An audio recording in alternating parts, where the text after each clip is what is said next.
Chapter 1. Return of the Crusaders. The Second Crusade was ended. Exploits as heroic as those in the First Crusade, under Godfrey of Bouillon, had been performed, but no battles as glorious as those in the first had been fought. It was a difficult task to wrest Palestine from the domination of the Turks. Scarcely the 10th part of the stout champions who set out from the various provinces of France and Germany returned, and of this little remnant many were exhausted by marches, enfeebled by disease, and doomed to speedy death. Most of the castles resounded with lamentations over the death of their masters. Widows and orphans stood wringing their hands around catafalques in front of the altars in the castle chapels, as the chaplains prayed for the souls of the noble ones who had given their lives for the Christian religion in the far distant wastes of Asia. Every province mourned its dead, for in many cases the people had lost their lord and protector, who had restrained cruelty and lawlessness. Even in cases where these masters had ruled with an iron hand and, in violation of their knightly and Christian duties, had maltreated their inferiors, there was no rejoicing over their death, for during the son's minority the guardian came into absolute control and might rob and plunder at will, while if there were no heir, the emperor had the power to place a stranger over them. "It is better to cling to the old ways" was a German saying, even then. Felseck was one of the few joyous castles. A great banner bearing the colors of its master waved from the loftiest turret. Armed servitors stood upon the ramparts and the guardians of his widely scattered possessions awaited his coming at the gates and portcullises. From the watchtower the warders scanned the plain, which stretched a long distance from the castle heights, watching with experienced eye every cloud of dust raised by each little passing troop. Many a time the heart of the warder, who had grown grey in faithful service to his master, beat more quickly as his keen glance recognized signs of an approaching company, and repeatedly he brushed away a tear when he found himself deceived and saw the company riding off in another direction, or not 13 displaying the colors of the house. It was already past midday.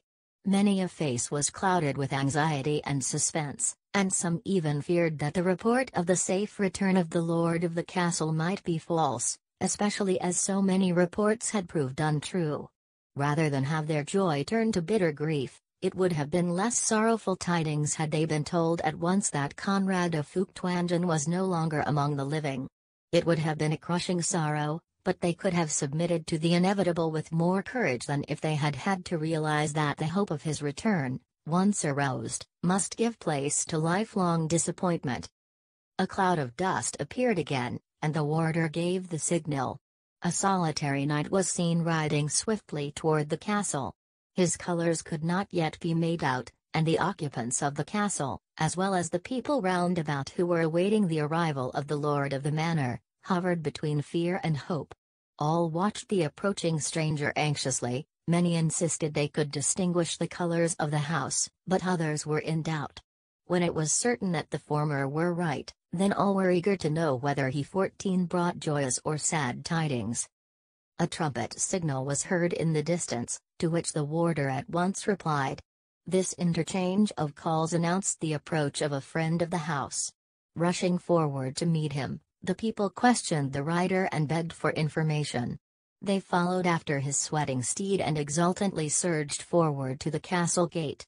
The nearer he came, the bigger and more clamorous grew the multitude, and long before the gates were opened to him, the people were confident he was the bearer of good tidings. Then the castle halls resounded with joyful acclamations which could be restrained no longer, and which grew more exultant as another and louder flourish of the trumpet was heard from the watchtower. All rushed out to extend their welcome, for, rapidly as the little band approached, it was all too slow for the impatient throng. The broad plain was soon covered with the enthusiastic multitude. All were eager to witness the return of their good master to his ancestral halls after the performance of such glorious deeds in the face of such adverse circumstances. Stout hands bore the consort of the returning knight in a litter at the front, and by her side were her 2 lovely, fair-haired boys, images of their father, who could not restrain their impatience and were doing their utmost to keep up. At last they met the returning knights. Conrad of Feuchtwangen quickly dismounted from his great war-horse, and in an instant his faithful Gertrude was in his arms. The joy of seeing her lord once more overcame her, and she clung helplessly to the strong man who was again all her own after such long absence, and spared from the dreadful dangers to which he had been exposed daily and almost hourly. She had hardly recovered herself before she was greeted with passionate embraces and expressions of joy, which the boys also shared. Frightened at first by the stern, sun-browned face of their father and the pallor of their mother, they soon regained their courage. They clung to him and were loath to desist from hugging and kissing him and calling him the tenderest of endearing names. Universal joy prevailed, and tears of sympathy came to the eyes of many a bearded warrior at the sight of such happiness. Good wishes and the heartiest of welcomes were extended on all sides, and Knight Conrad cordially thanked all, both high and low. When the first joyous outburst was over, they 16 made their way to the castle. Gertrude mounted a beautiful snow-white palfrey, the boys were placed on their father's war-horse, and supported by his strong arms they passed through the joyous multitude, who followed after them. The knight and his train entered the beautifully decorated castle halls, while the armed servitors and the people could hardly find room in the large courtyard. Evening came, but its cool air did not dampen the enthusiasm. The courtyard glowed with the light of torches illuminating the crowd, which was hilariously but harmlessly celebrating the occasion with the contents of the castle cellars. Within, in his high ancestral hall, Conrad sat with his family and friends at a richly furnished table, and many a bumper of choice wine was drank in honor of the happy homecoming. At intervals the cheerful strains of lutes were heard, and the Minneseners, inspired to do their best, sang many a long-drawn-out story of the heroic deeds of the old German heroes, in majestic verse. "We have had enough, noble sirs," at last said Conrad. "Thanks for your painstaking service. Now join us in celebrating this happy day. You must be weary." "Oh, my lord, how could we ever tire of relating 17 the great deeds of our ancestors? Are they not the source of all the pleasures and sorrows of the present and future? Do they not inspire emulation of noble actions, and the exercise of knightly virtues? Their remembrance is a treasure for all time," said a knight of about the same age as Conrad, "but we have also witnessed exploits worthy of our ancestors, even if the outcome was not as fortunate." "Oh," said Gertrude, and many joined in her request, "tell us of your exploits in the Holy Land among the Turkish hordes, even though it may temper our joy to hear the true account." "As you see," replied the knight who was called Frederick of Swabia, "we do not return as numerous 18 or as imposing as when we set out. It was then a goodly sight to look upon nigh 70,000 heavily armored knights, not including foot soldiers, riding to the holy war. Hungary and Greece were astonished when they saw the array, and exulted over the certain destruction of the Turkish army. Oh, the treachery of these villains, who expected their deliverance at our hands and then placed almost insurmountable obstacles in our way. They overcharged us in the sale of supplies. Our hungry men were often obliged to procure subsistence by force when they were out of money. This occasioned many fatal quarrels, and we reached Asia Minor at last needy and sorely troubled. It was there our real misfortunes began, for the Greeks carried their knavery to the extreme. Sometimes when our army, which unfortunately had chosen the shorter but more dangerous route, arrived at cities, we were not allowed to enter. There was no way of obtaining food except in baskets let down from the walls, for which extortionate prices were demanded. It was money, or your life. Often, when the money was sent up, the rope was not lowered again, and the unfortunate one, who perhaps had parted with his last penny, was only laughed at. Even when we obtained anything for our money it was wretched stuff, barely fit to eat, and sometimes poisoned. In some cases lime was found in the bread, which caused the death of several of our half-starved warriors. "Terrible!" cried Gertrude, shuddering at the thought of such suffering. "Was that Christian-like?" "The Greeks treated us even worse than the heathen Turks did, and it will always be remembered 19 to their shame. Their guides purposely led us astray. More than once they disappeared at daybreak, when they were most needed. Once, to our great surprise, we found ourselves well-nigh delivered by those scoundrels into the hands of the Saracens. For Turkish gold they led us into an arid waste, where the Turks suddenly attacked us and, favored by the almost limitless stretch of level country, surrounded us and used their fatal skill at fence so dexterously that in a few days the greater part of the German army was sacrificed. Hardly the 10th part of it returned to Byzantium. We were among the fortunate ones, but our friendly reception at the hands of the Greek emperor was poor compensation for our misfortunes. Shame upon the people of a country who would rather see their champions perish than aid them against a dangerous foe. Little grateful for this hospitality, we continued our retreat as soon as possible. At Nicaea we met the French, who at the outset had as large a force as our own, and who had met with similar misfortunes. The most of them had been slaughtered by the Turks. An agreement was made to take the remainder to Antioch, whither the King of France had gone by vessel. Instead of keeping their word, however, the Greeks detained them in dark hovels, and left them a prey to hunger and disease. "Horrible!" exclaimed all. "But true," said Frederick. "Will you believe me when I tell you that thousands voluntarily surrendered to the Turks, for they expected and received better treatment from them than from those of their own faith?" These dreadful revelations brought tears of sorrow to the eyes of Gertrude and many of the listeners. "At last," continued Frederick, "we reached Jerusalem, where also both sovereigns came. 20 reduced in numbers and half-starved as we were, we nevertheless ventured to besiege Damascus, but were baffled again by these Eastern Christians, who, in consideration of Turkish gold, helped the enemy and obstructed us." "So you see," interrupted Conrad, "we came back rich in exploits, but not crowned with victory." "That is not our fault," replied Frederick, "and yet it is not just to lay the blame upon Providence. It is just as unreasonable also to reproach the Abbé Bernard of Clairvaux, who advocated the crusade, as to charge us with responsibility for the failure of the movement which he was certain would be successful. The highest human skill cannot avail against treachery. The grand work of rescuing the Holy Sepulchre will not succeed until all engaged in it are animated by Christian love and harmony, and work together for the common purpose, allowing nothing to divert them from its attainment." Chapter II. Frederick ascends the throne. The German Empire suffered many grave calamities the following year.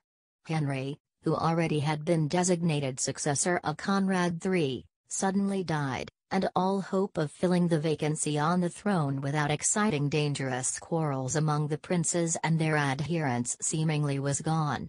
The seriousness of the situation was soon apparent. 2 years passed, and no successor was found.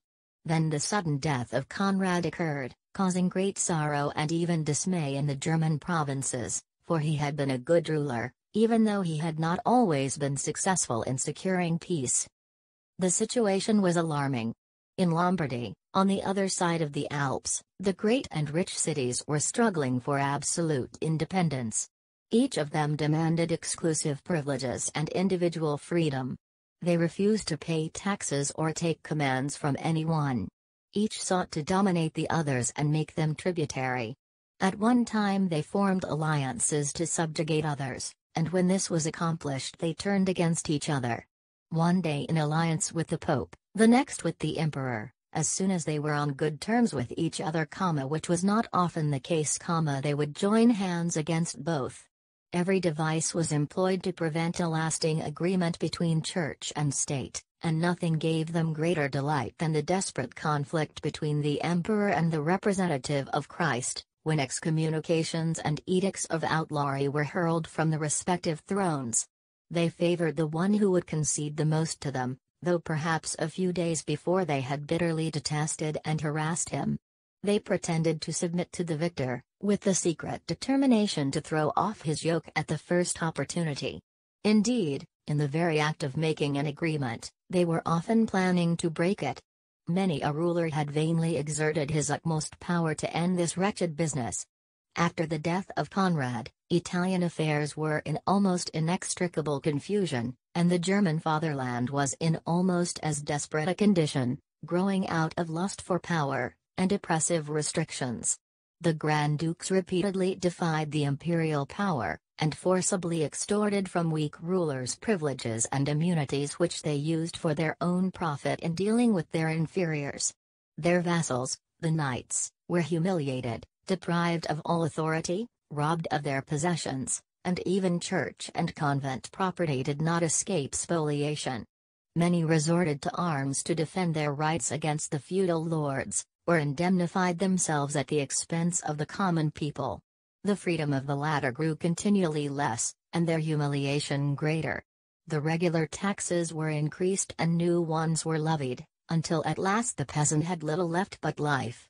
The industrious workers of the cities hardly ventured to carry their products to the nearest market without first purchasing protection from the nobles. Even then, they were often plundered by having to pay ransom to save themselves from being dragged to 23-some dungeon. This is but a feeble description of the wretched plight of the mightiest empire in Christendom. To redress these evils and restore order required almost superhuman ability, and the princes looked around in vain for a deliverer. The haughty Henry the Lion, an aggressive, ambitious prince, had no one's confidence. Some were only solicitous to increase their personal power, while others lacked the ability to protect themselves successfully against any 24 assailant. The dying Conrad, however, took every precaution. He had experienced the difficulty of ruling such an empire, and had decided upon the right man for the place. His own son Frederick was still a boy, and Conrad knew the empire would not be safe in his hands. He proposed his nephew, Frederick of Swabia, whom we have already met. In a full assembly of the princes at Frankfurt on the Main, one praised the heroic courage he had displayed in the crusade, another his judgment and wisdom, a third his knightly virtues, and a fourth was confident he would shortly put an end to the long and bloody conflicts of the Guelphs and Ghibellines. He was unanimously elected, March 4, 1152. All the German provinces voluntarily and enthusiastically endorsed the choice of the princes, and a vast multitude of all classes and conditions exultantly greeted him when the coronation ceremony took place at Aix-la-Chapelle, on the 10th of 25 the same month. No complaint was made this time of irregularity in the election. Some slight regret was expressed that it had not been conducted publicly instead of in the Frankfurt town hall, but this was of little moment. The choice satisfied everyone.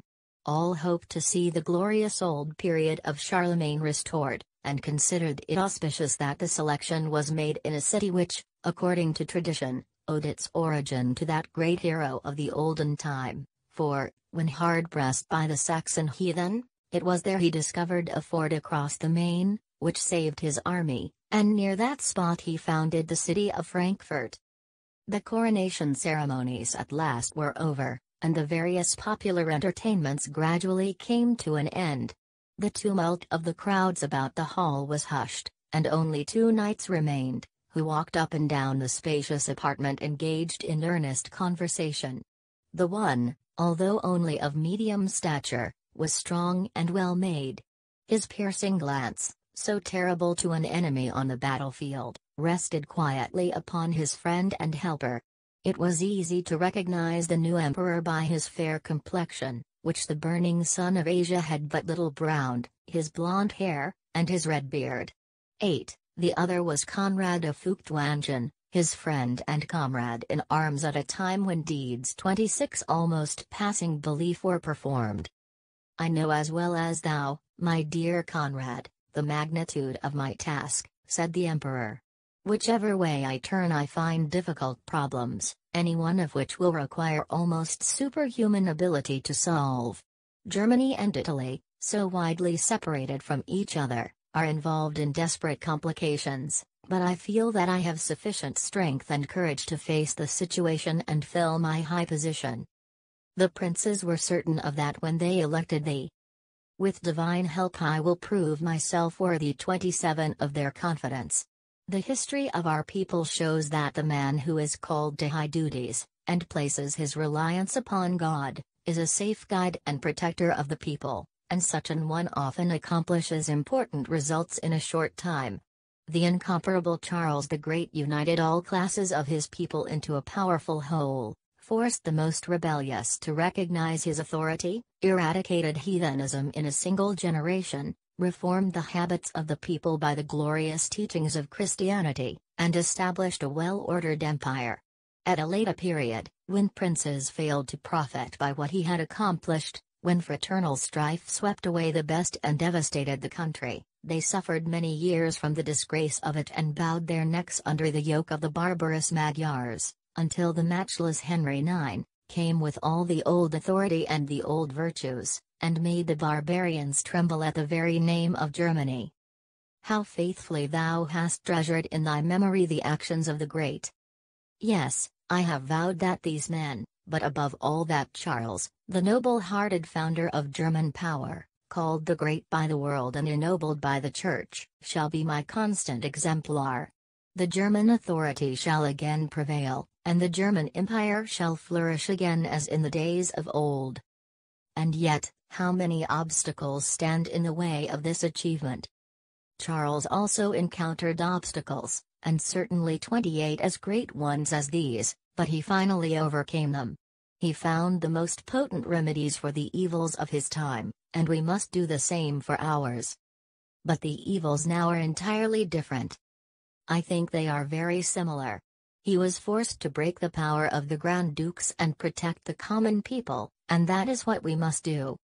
The first task may be impossible, for it is extremely difficult to decide what the dukes have rightly inherited and what they have usurped.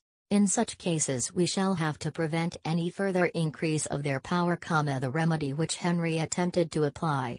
The great cities with their industries and commerce, where the arts and sciences are cultivated more assiduously than in many knightly castles, must employ their wealth and power to curb insolence and punish offences against the laws.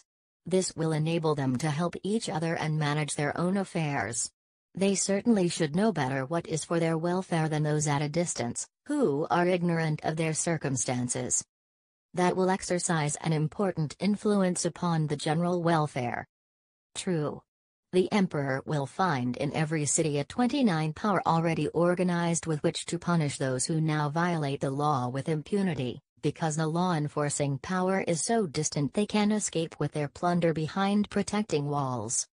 But how about the people in the open country? They, too, must have the protection of the law, and their actions must not be arbitrarily controlled. Excuse me, noble sire. The Italian cities manage their own affairs. The possessions claimed by the nobles were inherited from their ancestors. They associate freely with the common people, also, and yet these cities do not enjoy the blessings of freedom. That is true, but they mistake their real position and welfare. They dream of the glorious fame of ancient Rome, but they have not the slightest comprehension of its exalted virtues. Where will you find a Mucius, a Fabricius, or a Cincinnatus?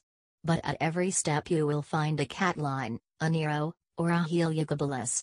Freedom for us, but none for others, is the motto of the Lombardian cities, as it is of Rome. That is the cause of their decadence. And do you expect to maintain a powerful authority there? With God's help, yes. I will curb their audacity, but will concede to them all their chartered rights. By demanding only what belongs to the sovereign, protecting the weak against the strong, and firmly and judiciously administering the government, there may be a successful result. But have you considered what obstacles the temporal and spiritual powers may place in your way? Should the latter oppose you, you will find that bans and interdicts are dangerous and far-reaching weapons. All honor to the princes of the Church who administer its sacred functions, but in all my relations with them the great Charles shall be my exemplar. Spiritual affairs shall be respected and protected, as they were by my great predecessor, but when unjustifiable encroachments are made upon imperial rights and privileges, I will resist them just as firmly as he did. Each must keep in his own place. I will take care not to interfere in spiritual matters when I have no right to do so. The union of spiritual and temporal authority has never been productive of good. For that very reason it is better for them to be separated. To the emperor, the sword; to the bishop, the scriptures. If God helps me, and grants me the good fortune to win as sovereign such friends as I have as Frederick of Swabia, I shall not be uneasy." Conrad knew what the emperor meant. Honored by his confidence, he promised him anew his unchanging love and devotion. He pressed the extended hand of his royal friend and they separated. Frederick had an opportunity that very year to 31 demonstrate his authority. 2 Danish princes, who were contending for the crown left by their father, appeared at the Diet at Merseburg and requested the emperor to arbitrate their claims. Frederick decided Canute should be king and Sven should be indemnified with territorial possessions. His decision was particularly approved by the Germans, because it made Denmark once more a vassal of Germany. 2 years after this, in 1154, Frederick made his first journey to Rome, and but for a pestilence which broke out among his soldiers, would have permanently settled Italian affairs. Returning to Germany, he exercised his authority as effectively as any of his predecessors had done. He summoned Archbishop Arnold, of Mayence, and the Count Palatine Hermann before him because of their bloody conflicts during his absence, through which several provinces had been devastated. They were powerful princes, but Frederick did not hesitate to punish them severely. A dog was fastened to the Count Palatine and his associates, and they were compelled to go a mile with it amid the derision of high and low. The same penalty was pronounced against the archbishop, but was remitted in consideration of his position and age. Soon after this, the emperor mustered a strong force and destroyed the castles of the robber knights along the Rhine, who had plundered the fertile districts in their vicinity and rendered life insecure. The German people joyfully listened to the accounts of these exploits. They were proud of their emperor, and hope now rose in many a breast that all the burdens and misfortunes from which they had suffered would be speedily removed. The emperor hastened from Reichstag to Reichstag, everywhere suggesting, reproving, and rewarding. He compelled King Boleslaus IV of Poland to recognize him as feudal lord and to make compensation to the children of his brother, Ladislaus. This resulted in taking Silesia from Poland and making it a separate duchy. The power of the empire steadily increased. Order and quiet were everywhere restored, the cities were prosperous and the people were happy and contented. Feared abroad, loved and honored at home, the emperor was at the very summit of his power. In the Reichstag at Würzburg, 1157, representatives from Italy, France, Burgundy, Denmark, Spain, England, and Greece were present and paid homage to the German emperor. The King of England was also conspicuous in displaying his good feeling, and sent costly gifts. Chapter 3. The Italian Campaigns. There was little sincerity in the protestations of loyalty which the Italian cities made to the emperor, indeed their disrespect for him was soon openly displayed. Milan defied his authority with contemptuous arrogance. Tortoria, which had been destroyed by Frederick, was rebuilt under Milan's protection. The Milanese also demanded homage from Lodi XI, and when that city refused to break faith with the emperor, they advanced upon it in force, drove away its citizens, robbed them of their property, and demolished the city's walls. Complaints of these acts of violence were made to the Reichstag at Worms, and after the hearing it was decided to send an expedition to Italy for the 34 punishment of the audacious rebels. The expedition was considered all the more necessary because the Pope had taken sides against the emperor, and his legate had declared before the Reichstag that the emperor derived his authority from the Pope. This aroused the indignation of the German knights, who haughtily declared that the emperor occupied a free throne given to him by the free choice of the German princes, that the church was dependent upon the empire, and that the latter would not permit any usurpation of its authority.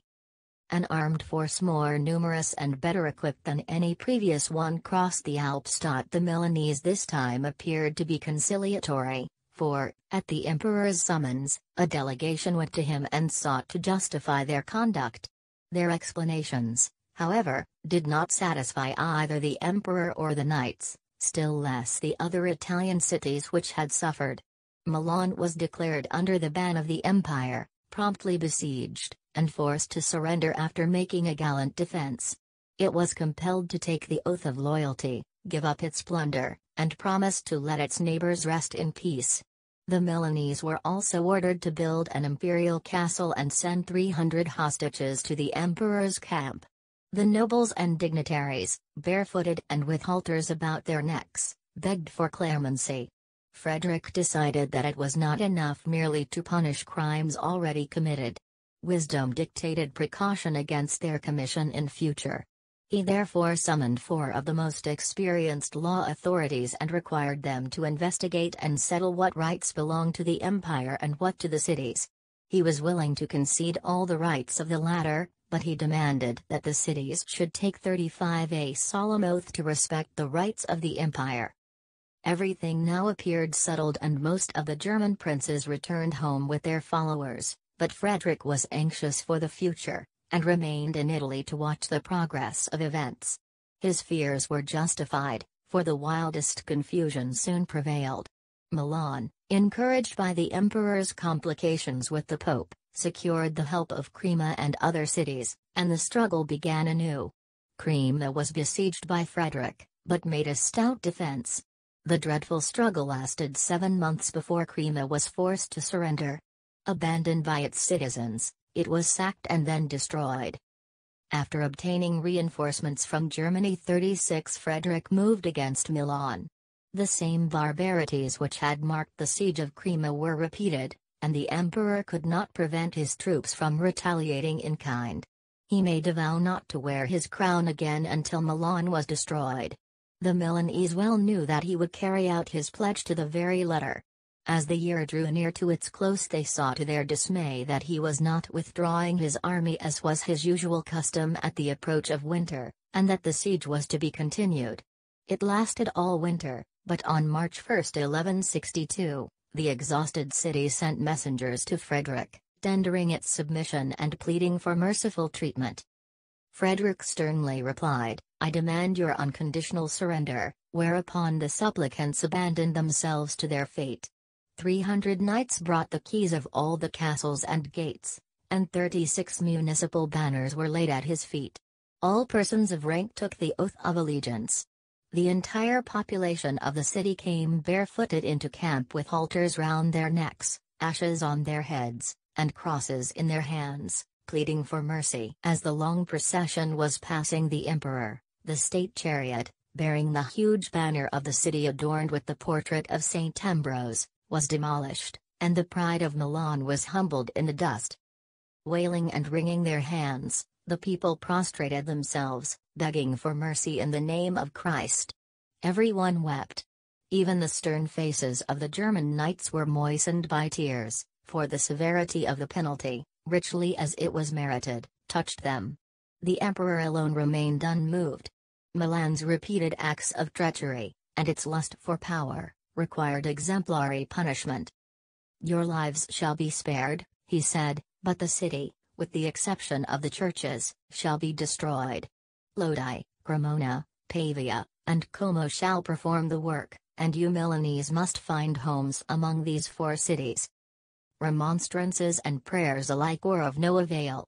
The work of destruction began at once, and the sister cities exultantly revenged themselves upon their haughty oppressor. Soon Milan was no more, and the other cities leagued with it voluntarily surrendered. They, too, were destroyed. The Italian troubles were hardly ended when the 38 presence of the emperor was urgently demanded at home. There were quarrels and complications to be settled everywhere. He traveled all over the empire. Now he was at Passau and Vienna, again at Cologne and Utrecht. From the Reichstags at Ulm and Laufen he hurried to the eastern frontier and quelled the Hungarian uprising. Soon after this he was at the Reichstags of Speyer and Nuremberg, organizing another expedition against Italy. His representatives there unfortunately had failed to conciliate his conquered enemies. Their passion for revenge had smoldered like a spark in the ashes. Even without their once powerful leader, Milan, the larger cities had leagued themselves against the emperor. Pavia alone remained loyal to him. Frederick now devoted his entire attention to the restoration of order in the refractory cities, but his customary good fortune deserted him. A virulent pestilence quickly swept away a large part of his army, and those who had been weakened by illness were exposed to the fierce attacks of the Lombardians, who, emboldened by this disaster among the Germans, seized all the mountain passes in hopes of capturing the emperor. Secret flight was his only hope of escape. With his true friend Conrad and a little band of knights, he fortunately reached Savoy, and attempted to enter Germany by way of the mountains, but he was recognized by his enemies, who planned to murder him in the night. Their plot was discovered, however. After considering various ways of escape, an knight, Hermann of Siebniek, who closely resembled the emperor, offered to lie in his bed while Frederick made his escape. His enemies were not so inhuman 39 as to punish the knight for his gallant act. Greatly depressed but not disheartened, Frederick returned to Germany, where he found plenty to occupy his attention. Henry the Lion, Duke of Brunswick and Saxony, the most powerful prince next to the emperor, was sorely oppressing his neighbors. All of them had suffered from his depredations, the archbishops of Magdeburg and Bremen being the special objects of his hatred. Frederick quickly ended the trouble, however, and made all concerned promise to keep the peace. In 1174 Frederick undertook his fifth Italian expedition. At the outset, fortune seemed more propitious than before, but this was only an illusion. He realized that there was no hope of success without fresh reinforcements from Germany, and Conrad was sent to fetch them. The latter had often performed this errand, and knew the roads and all the dangers attending the task. He did not delay the faithful performance of his mission. Many of the bravest knights hastened to the assistance of the emperor. Conrad brought both his sons with him, that they might have their first experience of war under the greatest princes of their time. That powerful prince, Henry the Lion, however, was angry with the emperor, although he had been his benefactor and had increased his possessions.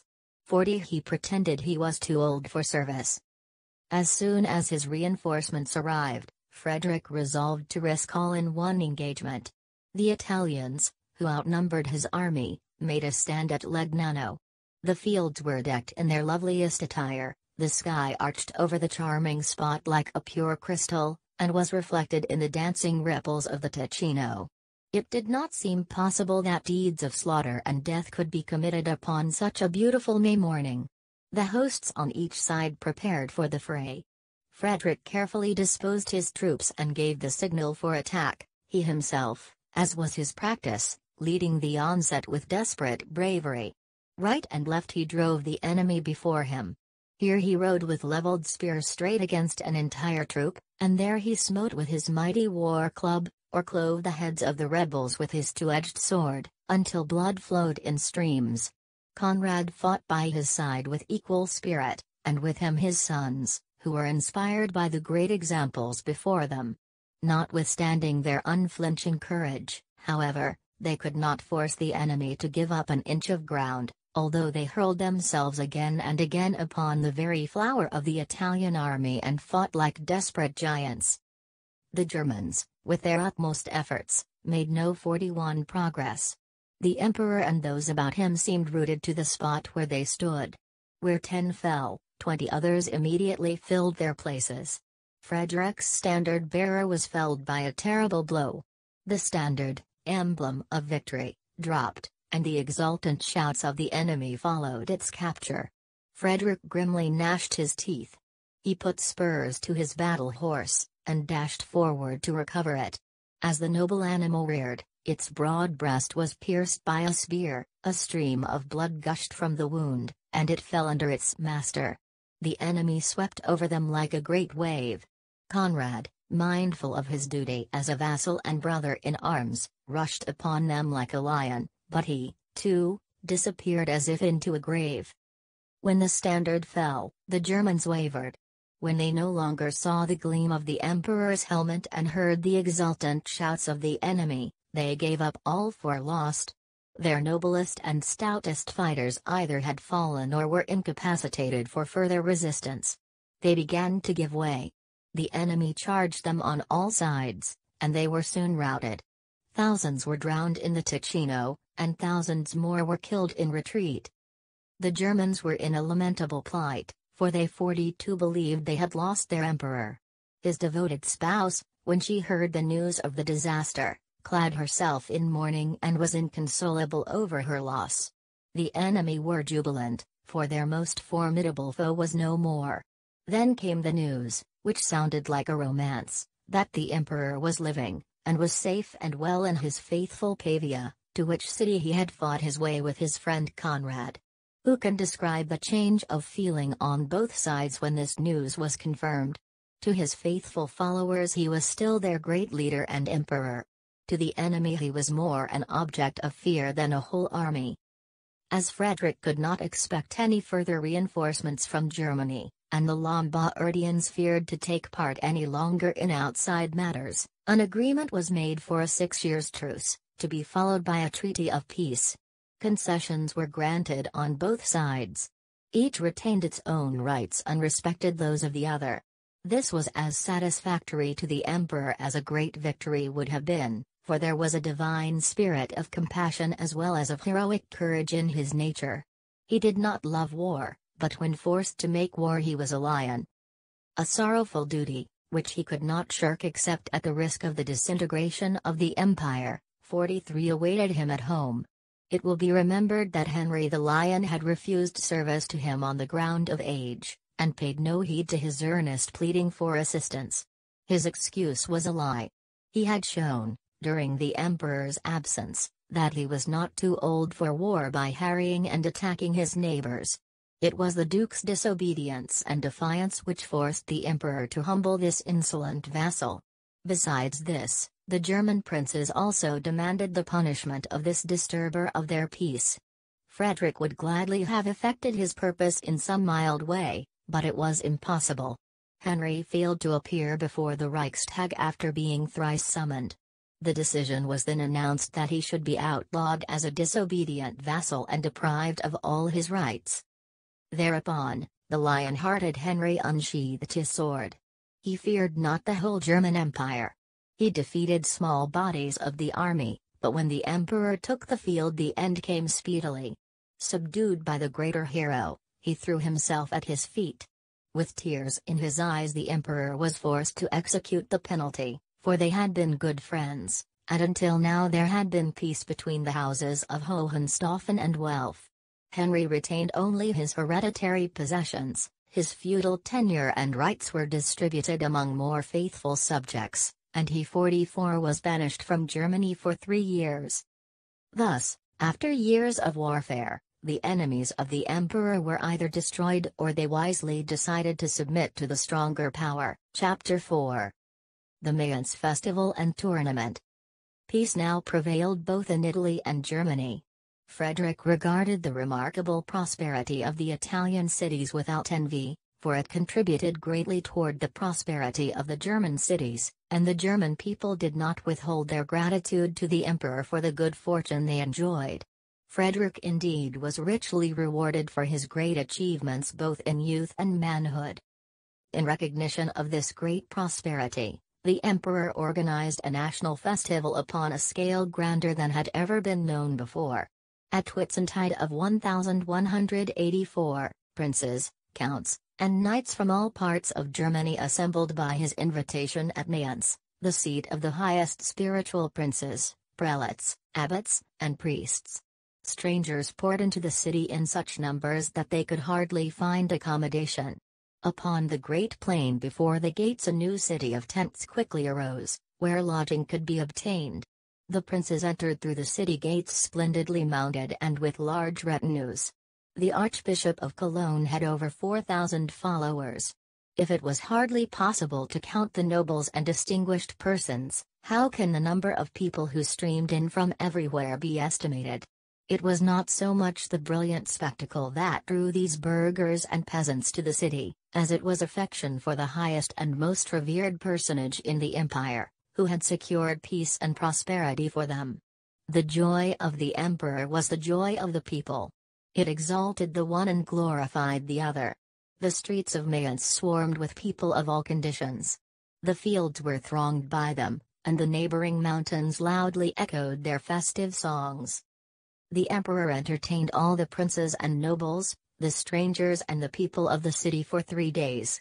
An incredible amount of food was consumed, and wine flowed in streams. All were happy and satisfied, for everyone found something that contributed to his highest pleasure. Some regaled themselves at the abundant feasts, others admired the stately knights, the brilliancy of their armor, the beauty and strength of their steeds, while still others visited the various sports. Along the tented city stretched a wide plain, surrounded by barriers, and in the midst an elevated dais decorated with gaily colored banners, splendid tapestries, and brilliant draperies. At early daybreak one morning people stood in crowds by the barriers, evidently awaiting a spectacle. As the sun rose, the crowds increased, and distinguished guests from far and near assembled on the dais. At last the emperor appeared, and received an enthusiastic and long-continued welcome from the people. In the open space, in sight of the exultant thousands, he knighted his 2 sons with his own hands, and then ordered the tournament to begin. The contestants in the feats of arms had already been waiting long. Their powerful battle horses, seeming to know what was impending, stamped impatiently and champed at their bits. Their shields, embellished with their crests and arms, hung upon columns. The heralds advanced and loudly and distinctly read the rules and regulations of the tournament, each one of which must be strictly observed. After sharply scrutinizing the weapons, helmets, and shields, and inquiring the name of each knight, the heralds announced, "All are qualified for the tournament." The barriers were then opened. The heralds stepped aside, 2 overseers entered, carrying long white staves, and behind them followed 2 knights splendidly mounted upon fiery, prancing steeds. They rode around the grounds at a quick gallop, and as they passed the dais their steeds stepped more proudly. The knights saluted the emperor by lowering their lances, and then took positions at opposite sides of the barriers. After remaining there a short time, they couched their lances with the right hand, and holding high their shields with the left, put spurs to their horses and rushed at each other. They came together in the center of the arena. Their shields rang from the impact of the lances, but neither of the knights was shaken. Changing positions, they rode around a second time and then prepared for a fresh onset. It was plain that both were greatly excited. The spectators, who had been so enthusiastic, were now quiet, and looked on almost breathlessly as the overseers advanced near the spot where the knights would meet. The rush was swift and impetuous. One of the gallant knights wavered a little, but resolutely kept his place. Furiously they came together, a lance was shattered, and its bearer was hurled from his horse to the ground. The victor greeted the spectators, received his prize, and withdrew. The vanquished knight arose, and, to the delight of all, was found to be unhurt. 2 other contestants were announced with a flourish of trumpets, and their names were loudly called. There was instant and universal attention, for it was known that the 2 cherished an old grudge, and an open encounter between them had been prevented only by the emperor's command. Would they settle their quarrel now? Easily handling their high-strung battle horses and testing their heavy lances with strong, skillful hands, they rode to their respective positions, while a messenger from the emperor was conferring with the heralds and overseers. Many were apprehensive he might forbid the contest at the very instant the signal was given. The knights were ready at once for the onset. The ground shook under the hoofs of the mighty steeds, and there came a fearful crash. Both lances struck the centers of the shields, but neither knight moved in his saddle. With a jerk they turned their horses around and rode back to their positions, savagely glaring at each other. Their steeds snorted as if excited by their master's fury and seemed to know what was expected from them. Like 2 mighty billows rushing together the knights met the second time. The spectators eagerly watched their every movement. It was a frightful collision, first, a shock, then a crash like a thunderbolt tearing its way through dry branches. Both lances were shivered, the shields clashed together, and the horses ran against each other. The next instant the stumps of the lances were flung away and the startled heralds and overseers 50 sprang to one side. The broad, two-edged swords flew from the scabbards, and blow rapidly followed blow. The horses themselves seemed to know they were engaged in a life-and-death struggle, and instantly obeyed the slightest signal of their riders.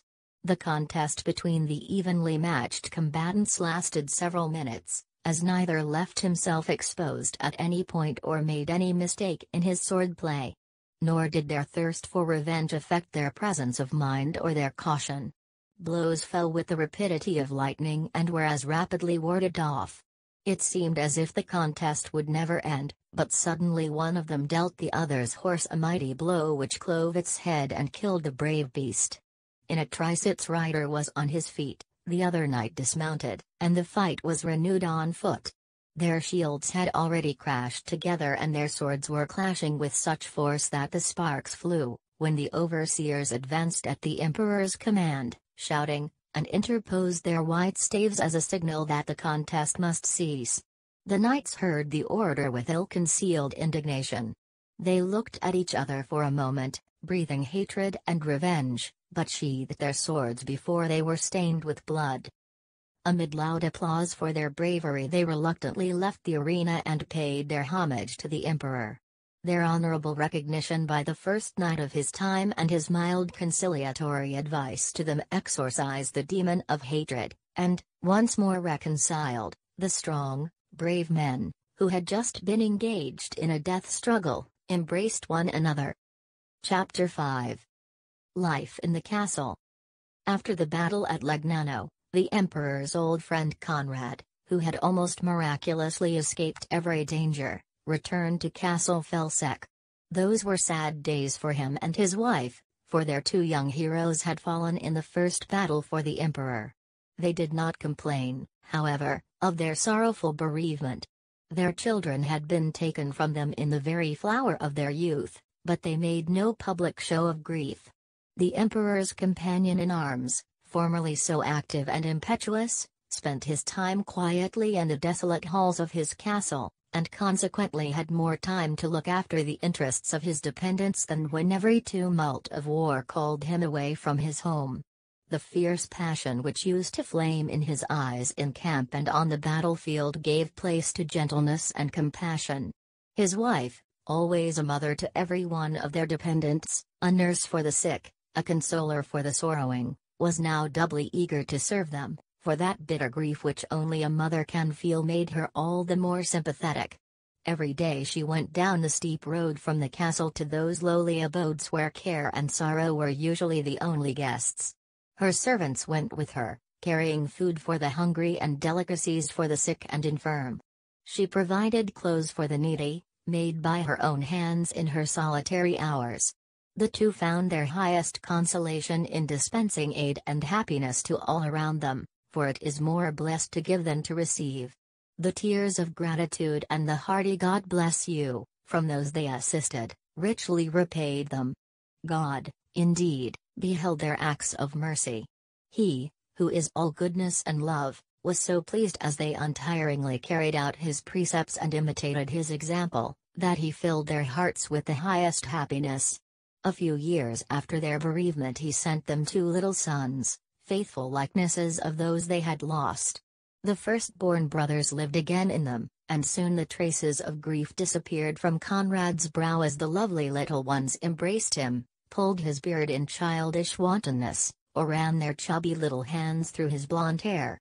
Sometimes he would toss them upon his knees, after they had clambered up with a boisterousness that seemed like misbehavior, but was only their clumsy way of showing their affection. As soon as they were old enough it was their chief delight to play in the sunshine the livelong day, to frolic in the castle yard and the garden, to catch the brilliant butterflies, and pluck lovely flowers for welcome gifts to their mother. It was their delight also to visit the stalls where their father's battle horses were now resting undisturbed, mount his favorite steed, and imitate 54 his exploits with the help of the groom. During these years the castle grew more cheerful. Stranger knights often arrived and met with a hospitable welcome. Indeed, it had never been refused, but because of the family's trouble, they had rarely visited the knight. More and more frequently also his old friends, for he had no enemies near him, came to see him. Everyone felt the highest esteem for this brave man who had all the knightly virtues. It was only those barbarous marauders who could not endure goodness, lofty purpose, and just conduct, whose strength was never used in defense of innocence but always for oppression and plunder, who shunned Felsek. As Conrad once more assumed the responsibilities of life, he did not overlook the welfare of his dependents. His simple manner of life enabled him to fill his treasury with his savings, and he used them to help those who had been unfortunate and who could not meet their taxes or other obligations. Conrad also looked strictly after the education of his boys. The mother sowed the seeds of virtue in their tender hearts, and awoke their reverence for God in their earliest youth. When they admired the beauty and diversity of the flowers, and the lovely hues of the butterflies, and questioned her with eager words about them, she told them of the creative power and the wisdom and goodness of the Almighty, of His care for all His creatures, of His boundless love for them, and of His delight in their welfare. She told them that the bright stars, upon which they gazed so wonderingly, and the happy life of the animals revealed His glory and His care, and that the birds always praised Him in their songs. In this manner she aroused in their souls the sense of divine power and goodness. Their father sought to cultivate their minds and impress them with the importance of the duties of life. He enriched their knowledge of nature.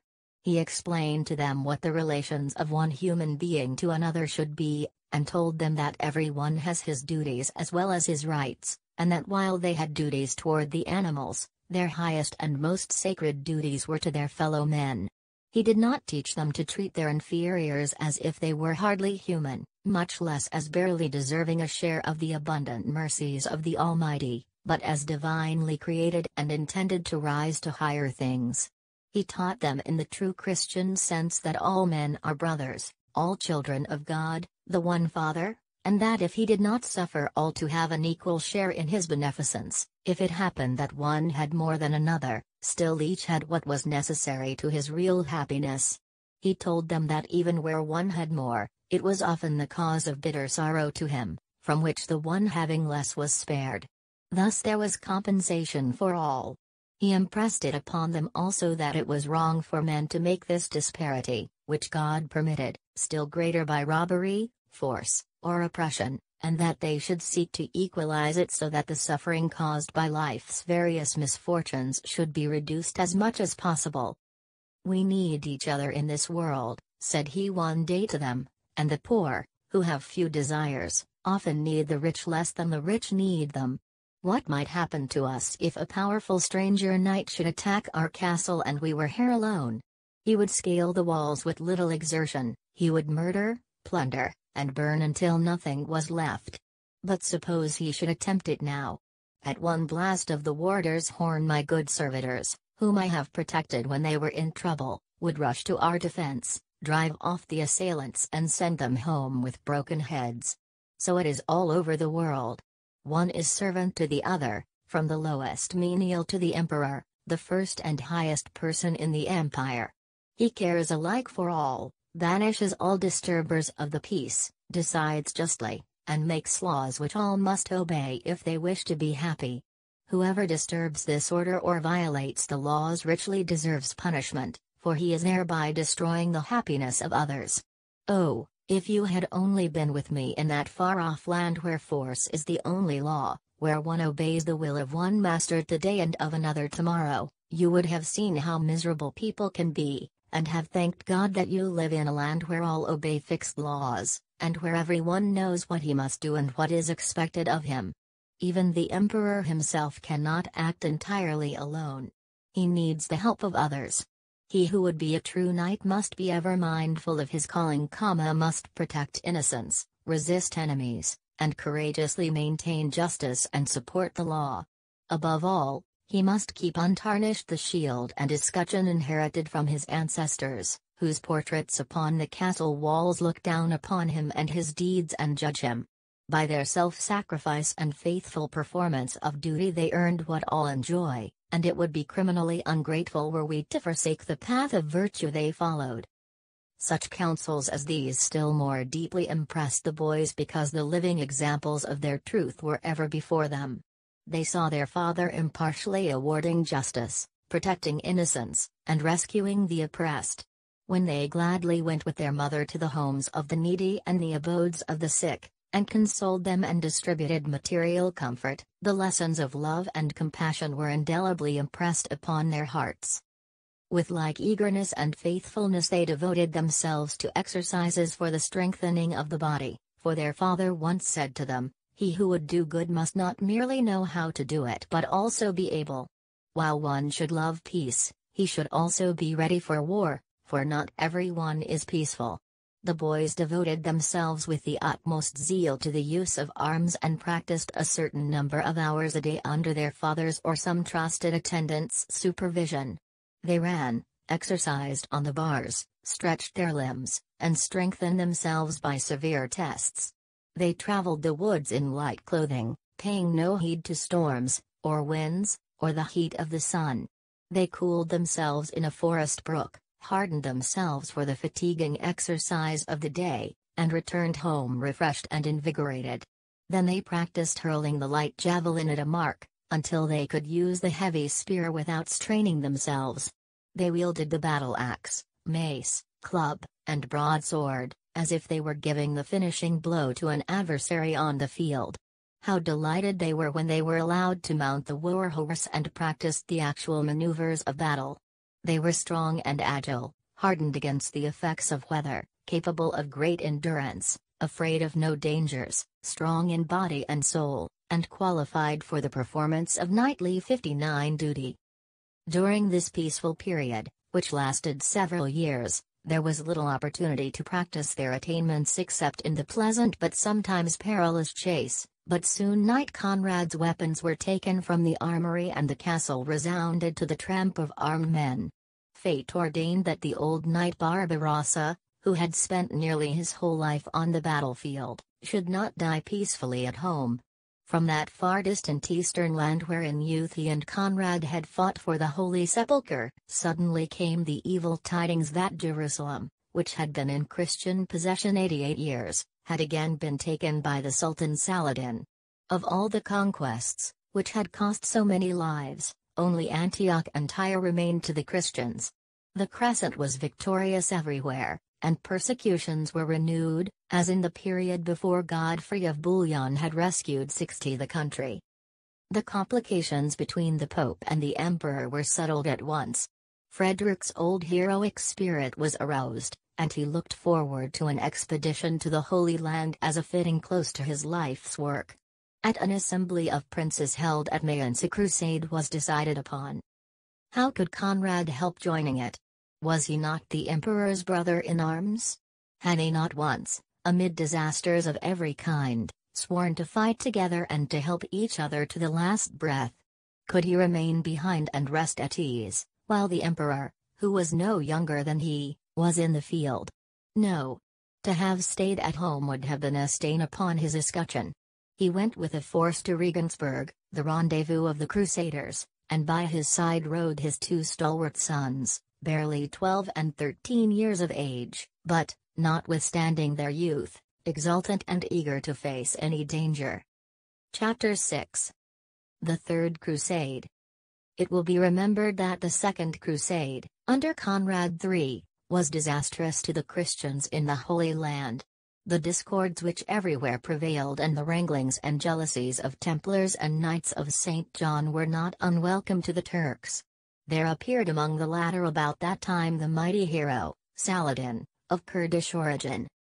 He was sent with an army by the Vizier Nurdin to Egypt, where he achieved such success as a leader that he made his preparations to dispute the sovereignty of that country with his master, but the latter's sudden death rendered his plans unnecessary.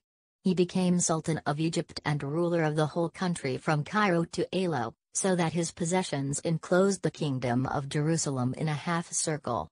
Such an enemy would have been dangerous to a much stronger city, and was all the more dangerous to the weak kingdom of Jerusalem because it could not rely upon concert of action for its defense. Individual leaders contended with their powerful enemy and performed deeds of heroism worthy to be compared with those of the First Crusade, but they were to no purpose. These warriors were glad when a truce was made, but they neglected during its continuance to prepare for the inevitable conflict. They even went so far as to provoke the enemy. Rainald of Chadden, a Christian knight, committed an audaciously violent act by robbing the Sultan's mother of her treasures while she was traveling through the Christians' possessions, and by killing her attendants, in revenge for which Saladin attacked him. The Christian army was routed in a single battle at Tiberias. Guy de Lusignan, king of Jerusalem and Grand Master of the Temple, and most of the knights were made prisoners, and the whole country fell into the hands of the Sultan. The crosses were torn from Christian churches, the emblems and vessels used in Christian service were carried away, and Muslims assembled for prayer in the Temple of Solomon.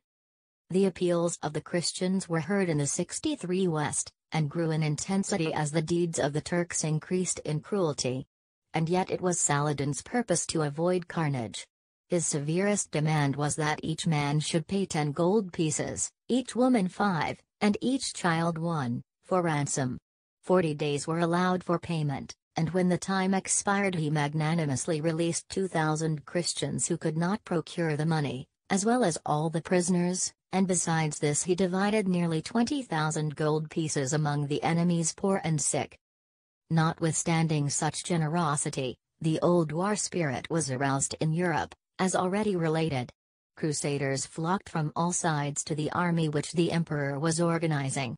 Every possible precaution was taken to prevent another disaster. To rid the army of the rabble which had followed it before, and which had hindered and annoyed it and plundered at every opportunity, the emperor ordered that no one should accompany it who could not show at least 3 silver marks. He also concluded agreements with Kilij Arslan, Sultan of Iconium, King Bela of Hungary, and Isaac Angelus, the Emperor of Greece, and received their assurances of help. 64.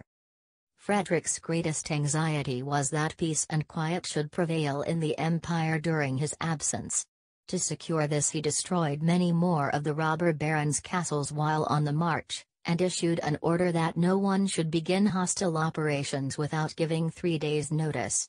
Henry the Lion was banished 3 years longer and submitted to the penalty.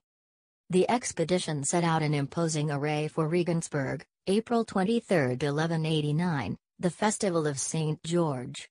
Whitsuntide was celebrated at Pressburg, and in front of Grand the army awaited the arrival of the Hungarian king with his brilliant following. The emperor reviewed his army before the city of Belgrade on the Hungarian frontier, and found he had about 50,000 knights and an equal number of warriors of lower grades.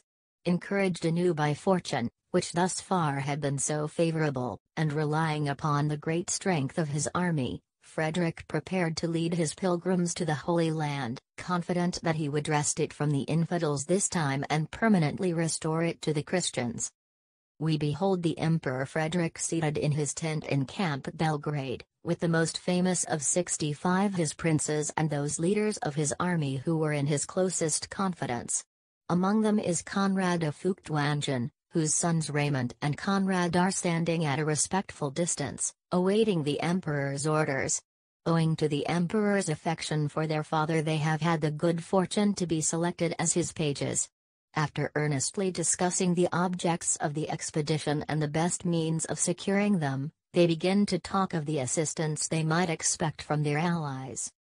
"Let us wait," said the emperor, "until our messengers return, and we learn what Isaac proposes to do." "Do you not fear, your majesty, that he will violate his word?" asked the Bishop of Mayence. "What has happened once, or 1,000 times, of course may happen now. But it seems to me our messengers will know definitely when they return. We shall know for certain if they bring no message of peace. In that case they would hurry back, I think, for that would clearly be their duty. I suspect the Greeks will prove faithless." "It is almost certain," said the Bishop of Passau. "Greeks cannot keep faith." "It is not yet absolutely certain," replied the emperor, "and we must do nothing rashly. Still, I 66 confess I am not over-hopeful, for, alas, too often has the hatred between the members of the two churches manifested itself and brought harm to both." "Then let us attack at once," cried the young Duke of Swabia, Frederick's second son. Let us fall upon them like a thunderbolt out of the clear sky, before they can make their preparations to help the Turks." "Gently, my dear son," said the emperor. "You are carried away by excitement. We can do nothing until we have actual proof of their perfidy. Your ungovernable zeal would make an enemy of our ally if he were not one already." "He is our enemy," replied the Duke of Swabia. "My messenger who is at hand will tell you so." Tired of the long delay, I dispatched an alert and trusty friend to get some news of your messengers. His speedy return proves that my assertion is correct." All present turned their eyes to the door of the tent and saw a rider in light armor dismounting from his panting steed. Coming into the tent, he announced, "Isaac is faithless. Our messengers are chained in dungeons because the emperor fears you are coming to take his empire from him. There is a multitude of his troops in the distance, who have followed me." "His treachery is beyond all doubt," exclaimed several of the princes. "Let us act accordingly," said the emperor, with great seriousness. "As we have not been notified of the dissolution of the alliance, we will go to Constantinople and settle matters. So long as the people do not manifest open hostility to us, we will treat them as friends, but at the same time keep in readiness to protect ourselves if we be attacked." "Let me lead the vanguard," implored the Duke of Swabia. "You are too young and hot-headed," said the emperor. "There is double need for prudence and discretion in this emergency. Conrad, my old and tried friend, you shall lead. It will not be the first time you have been through the country, and you know the tricks which those people play at times, while pretending to be friends. You are cautious enough not to rush into unnecessary danger, and yet brave enough to protect yourself against any assault. Above all, I would fain not see Christian arrayed against Christian, but if it must be so, then we will clear the enemies of Christendom from the way with our good swords." "I thank your majesty," replied Conrad, "for 68 this unexpected honor, which I hardly ventured to ask in the presence of so many noble princes, renowned for their valor and good judgment. I will ask but one favor. Allow my sons to go with me." "It is granted. And now to our work." The council of war was ended. The vanguard left at once, and the remainder of the army followed at intervals. Conrad's belief in Isaac's treachery was confirmed at the very outset. He not only did not find the new bridges which should have been built, but the old ones had been purposely destroyed. The mountain passes were obstructed, and hordes of Bulgarians harassed the gallant little band on all sides with poisoned arrows. Several stragglers were killed, and one of the prisoners admitted that they had been employed and paid by Isaac for this shameful work. Conrad at once changed his plans. He began hostile operations, and informed the emperor of the condition of affairs. Philippopolis was found to be without a garrison and almost depopulated, but the Greek troops in its vicinity made no concealment of their hostility. Frequent encounters took place, in which the invaders were successful, and at last Isaac was forced to submit and release the messengers he had treacherously imprisoned, but he still remained hostile. The Patriarch of Constantinople, indeed, stated in a sermon that anyone who killed 100 Germans should have 69 absolution for 10 murders. The emperor was infuriated by this. He fell upon the hypocritical knaves and scattered them in wild flight. Adrianople was easily taken, and Demotica surrendered to his son after the first assault. Conrad, who was continually at the front, had the hardest tasks. The Greeks harassed him in great numbers, but never ventured to meet his little force, man to man. He and his Germans, who never seemed to weary, performed prodigies of valor, and his young sons had plenty of opportunity to show their knightly prowess. Upon one occasion they rushed to the defense of their father when he was hard pressed, and at another they hurled themselves upon the cowards and displayed the highest type of knightly gallantry. Victory followed the Crusaders everywhere. Isaac soon realized that he was no match for his adversary, and that, while the Greeks were very courageous when shooting poisoned arrows at safe distances, they dared not face German swords. He abandoned his policy therefore, and a new agreement was made, for Frederick was anxious not to waste his strength and lose time. Isaac promised free passage and the necessary supplies, as well as transportation for the Crusaders over the Hellespont, and Frederick agreed to maintain discipline, so that none of the country people should be harmed. It is little wonder, however, that after so many exhibitions of treachery the Crusaders had no confidence in the renewed alliance, and took unusual precautions. They rested after the day's hard exertions, partly mailed and with their weapons close at hand. They did not think themselves any too secure, even when surrounded by guards on all sides. If 2 or 3 of the Crusaders discussed any matter, they made sure that no Greeks were near, and war councils were always held in the most secret manner. The emperor's confidants alone were acquainted with his plans. No one was trusted whose faithfulness had not been proved. This was not because there was any fear of traitors in the German army, but because a thoughtless person might let slip a word which would arouse the malice or excite the cunning of the enemy. Their stay among these faithless people was a hard trial to the honest, high-minded German knights. It galled them to have to protect themselves against an ally as if he were an open enemy. If he only had been one or the other, friend or foe, they would have been better pleased. Hypocrisy was unknown wherever German speech was heard. They would rather suffer from honesty than profit from deceit in word or act. The Greeks, on the contrary, were so thoroughly degenerate that they were found now on the one side, now on the other, as one or the other seemed to offer them the greater profit. Boasting their Christian orthodoxy, they persecuted with deadly hatred and sought to exterminate all who differed with them, so that they were as greatly detested in Western Europe as the Turks themselves. Indeed, they were so blind as not to see that they were precipitating their own ruin when they, too weak by themselves to resist the enemy of Christendom, were obstructing those who were coming to its rescue. It was impossible to convince either these unfortunate people or their leaders of the fate impending over them. For a long time already, indeed for centuries, they had been controlled and held together only by the absolute and rigorous sway of their masters. They were not content even with those mild and wise sovereigns who ruled by law. Indeed, most of these as well as the tyrants died violent deaths. Sons, urged on by intriguing friends, would dethrone their fathers. Incarcerations and cruel tortures were of common occurrence, and, as so often happens in this world, the very agency by which an undutiful son secured his elevation brought about his ruin.